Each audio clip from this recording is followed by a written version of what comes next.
Hi guys, welcome back to my YouTube channel. I'm Peter's Precious. Let's talk mental health.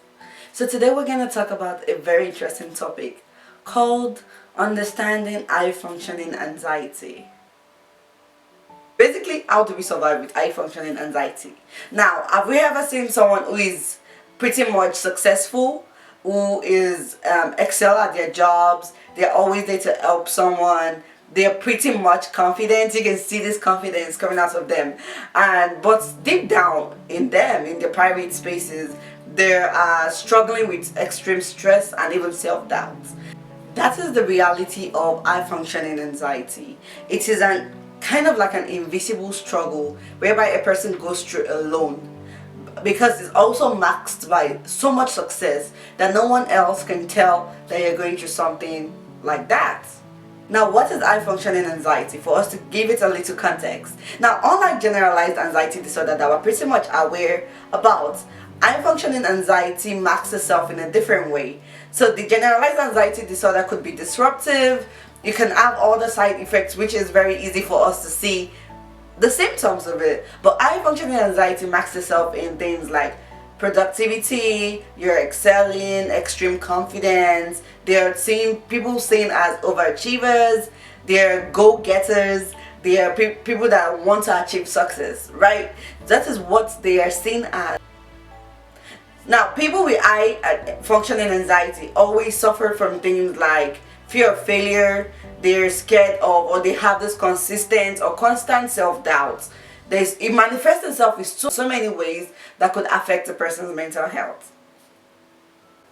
What are the signs of high functioning anxiety? The first one I'm going to give is perfectionism. When you see people have this excessive need to do everything flawlessly, it has to be perfect, even at the cost of like exhaustion. They don't care how they're feeling at that particular time. If they have to achieve it, it must be perfect. The second thing I'm going to give is overthinking. The consistent replay of what's happened during the day, consistent replay of conversation that has been had, because you're overthinking. You just keep thinking about, obsessively thinking about a particular situation or circumstance, or because you're solely focused on how people perceive you as a person. The third tip I'm gonna give is people pleasing. They are constantly saying yes, even to things they know they don't want to do, regardless of their morals or their standards. They'll keep saying yes because they're people pleasers. They are afraid to disappoint anybody. The fourth thing I'm going to give is restlessness and insomnia. They always think about things that went on during the day, even when it's time for bed. They keep replaying scenarios. They keep replaying circumstances, like conversations, things they need to do at work. How can they do it better? Which is good, but this actually takes sleep from them, which makes or could lead to things like insomnia and restlessness. The fifth tip I'm going to give you is fear of failure. This is when they push themselves to achieve success because they have like this fear of making mistakes or doing something wrong. The excessive fear, because it's not just fear of failure, it's the excessive fear of failure. Now, I see high functioning anxiety as a double-edged sword, because high functioning anxiety often makes people who are struggling with this work harder. It's kind of like a drive for them to work harder, and this make them feel like they're achieving, but deep down they're having burnout on the long run. Now, you know, when you work harder, there's always a cost. Now, the cost of this could be chronic stress, could be anxiety, could be burnout and emotional exhaustion. The downsides to high functioning anxiety is that most people who are suffering from this receive praises from everybody because of their dedication to work and how high performing they do at work or even their life in general, but they never get the support they actually need for the struggles they're going through. Now, how can we cope with high functioning anxiety? I'm going to give some strategies. So the first strategy I'm going to give is self-awareness. We need to understand that the reason for this particular behavior is because your drive and the fuel for this is the fear of failure, or you need to recognize that the anxiety you're feeling is what is fueling your behavior to be obsessed about a particular thing. That's always the first step, awareness. You need to be aware of what is causing this behavior. The second coping strategy I'm going to give is setting boundaries. For people pleasers, you need to learn how to say no. It's not going to cost your life. It's just work. You need to set boundaries and learn to say no.